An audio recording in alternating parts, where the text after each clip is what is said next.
حضرت شیخ عبد القادر جیلانی رحمت اللہ علیہ اپنے زمانے کے ولی تھے اور غوث الاعظم کے درجے پر فائز تھے۔ غوث الاعظم دین اور روحانیت کے ساتھ ساتھ انتہائی مالدار اور خوشحال بھی تھے۔ آپ کے مریدوں کی تعداد آپ کی زندگی میں ہی لاکھوں تک پہنچ گئی تھی۔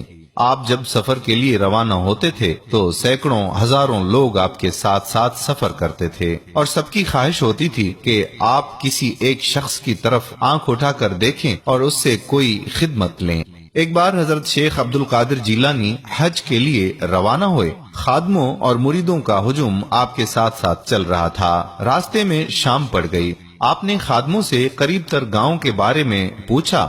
معلوم ہوا کہ 1 میل کے فاصلے پر ایک گاؤں موجود ہے۔ آپ گاؤں تشریف لے گئے اور خادموں سے فرمایا کہ جاؤ جا کر معلوم کرو کہ اس گاؤں میں سب سے غریب شخص کون ہے۔ خادم گئے، واپس آئے اور آ کر عرض کیا کہ گاؤں کے سرے پر ایک مکان میں 2 بوڑھے میاں بیوی اور ان کا ایک بیٹا رہتا ہے۔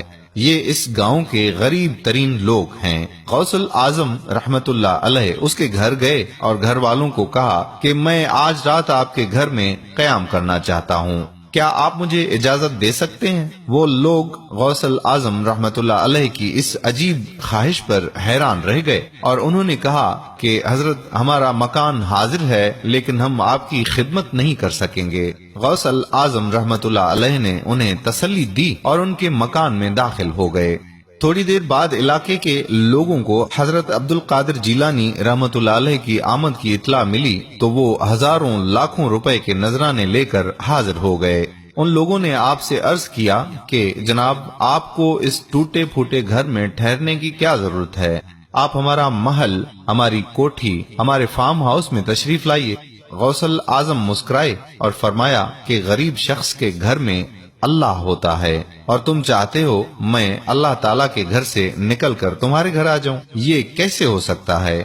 آپ اسی غریب شخص کے گھر میں ٹھہرے رہے۔ صبح تک اس گھر میں سونے چاندی کے نذرانوں کے ڈھیر لگ گئے۔ آپ فجر کی نماز کے بعد سفر پر روانہ ہونے لگے تو آپ نے گھر کے مالک کو بلایا، تمام نذرانوں کی طرف اشارہ کیا اور فرمایا کہ یہ سب آپ کا ہے، میں بس مسافر ہوں، میں بس ایک رات گزارنا چاہتا تھا اور گزار لی، آپ کا یہ احسان کندھوں پر ہمیشہ رہے گا۔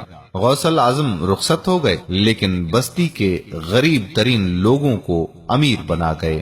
اولیاء اکرام کی نظر جس پر بھی پڑے وہ اسے امیر بنا دیتے ہیں۔ میرے پیارے بھائیوں اور بہنوں، اگر آپ کو ہماری آج کی ویڈیو پسند آئی ہے تو اپنے دوستوں کے ساتھ بھی ضرور شیئر کیجیے گا۔ اگر آپ نے ابھی تک ہمارا پیج پیارا اسلام لائک نہیں کیا تو ابھی سے لائک کر کے فالو کر دیجیے اور ساتھ ساتھ ہمارے یوٹیوب چینل پیارا اسلام کو سبسکرائب کر کے گھنٹی کے بٹن کو پریس کر دیجیے تاکہ ہم ایسی مزید معلوماتی ویڈیوز آپ تک پہنچاتے رہیں۔ جزاک اللہ خیرہ۔ السلام علیکم ورحمۃ اللہ وبرکاتہ۔